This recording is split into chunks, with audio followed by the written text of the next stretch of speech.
I'm a Sudanese journalist and I just had to flee my own country on a plane in the middle of the night. This is what happened. We can't film anything openly without risking arrest or assault. Nearly just got caught. So I'm back in London after spending the last couple of months reporting on the situation in Sudan. The country is in crisis. People are out in the streets protesting against the government. And the government has been cracking down hard on demonstrations. I was reporting on all of this and basically had to leave or risk arrest. We're just about to take off now and I am relieved, to say the least. So yeah, I'm safe, but Sudan is still in the throes of an uprising. This is the story of the people who are still there. So I grew up between Sudan and the UK, and this regime has been around longer than I've been alive. But this latest wave of protests feels different. It's historic in its size, scale, and spread. It cuts across class and gender divides. But perhaps what's most striking of all has been the leading role doctors have taken on the front lines of the protests. And the government has clearly taken notice. This footage was filmed on Hospital Street in Khartoum. 4 medics in white coats are arrested and driven off by the military.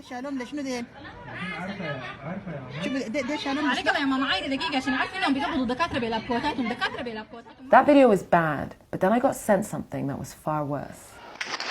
This video shows live gunfire as government militia storm a hospital. After weeks of arresting protesters, forces raid the building, shooting live ammunition and tear gas into an emergency room. العالم في شرطة بتخش جوا المستشفى وتضرب رصاص حي جوا المستشفى بس ده هم. There's chaos as bullets are fired. هذا النظام مجيء ويرى العالم هذه مجيء. Inside the emergency ward, they clear out a CS gas attack with oxygen tanks. You can't hear what they're saying over the canisters being released. And why have doctors become a target? Well, this is what this doctor told me. والله أكثر من 20 نفر. الناس اللي أنا بعرفهم شخصيا والله لأنه الأطباء هم خط الدفاع الأول يعني فأنت لو عطلت الأطباء شغالين في المستشفيات معناها عطلت الشعب كله.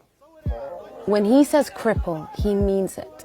This 22-year-old protester was shot in the leg while demonstrating. We tracked him down to a local hospital, but it was full of policemen. So we had to film him secretly on a mobile phone.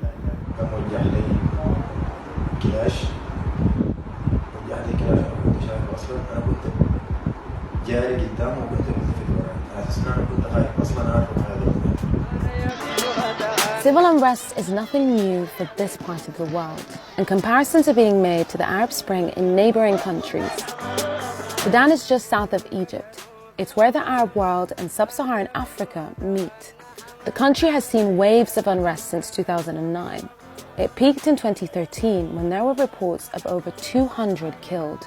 These protests were initially sparked as a result of increased fuel and food prices, but they were anti-regime from the very start. And this is the leader they're protesting against. President Omar al-Bashir, who, while thousands were taking to the streets in demonstration, was busy performing his trademark stick dance to loyal supporters. Al-Bashir came to power in a military coup in 1989. He's now been in power for nearly 30 years, making him one of the longest-running dictators in the world. He's wanted by the International Criminal Court, who've charged him with genocide in Darfur and crimes against humanity, which include the displacement of millions, as well as extermination, rape, and torture. The warrant for his arrest, which also includes war crimes, has been out since 2009. 10 years later, this was Bashir's response to the current protests. ليس الهدف هو قتل المواطنين وإنما الهدف النهائي هو الحفاظ على أمن المواطنين واستقرارهم. نحن لن نسمح للبلاد أنها تنزلق كما زلقت دول أخرى لأنه يا جماعة نحن أكرم من أن نكون لاجئين ونازحين. While the governments say they're not targeting civilians, videos still circulate showing people being pursued just for filming on their phones.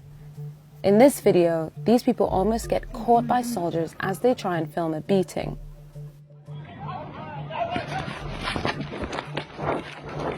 As we drove, a man was attacked in front of us just for trying to record on his phone.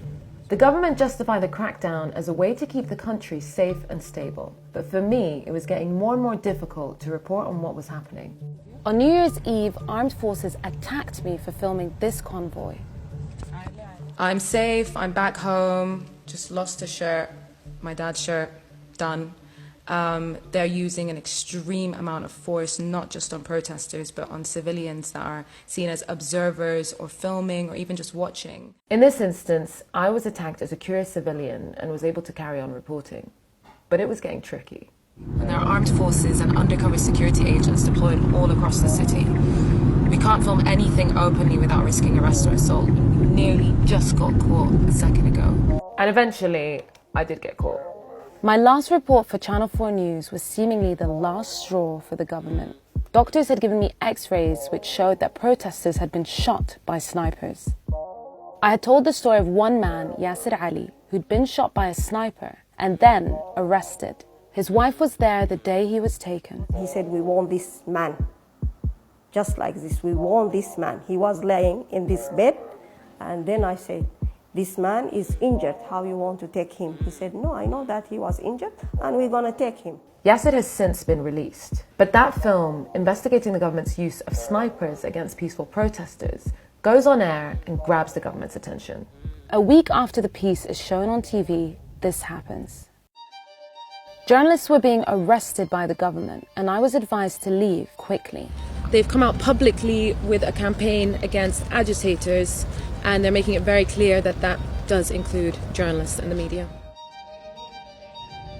We're just about to take off now, and I am relieved.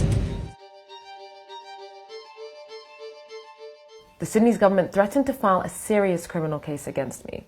Successful conviction would have been life imprisonment or death by execution. At least 45 people have already been killed in these protests. If they continue, that figure is only likely to rise. But with fewer reporters able to work in the country, it's going to be harder to know what's going on and what the true scale of the violence really is.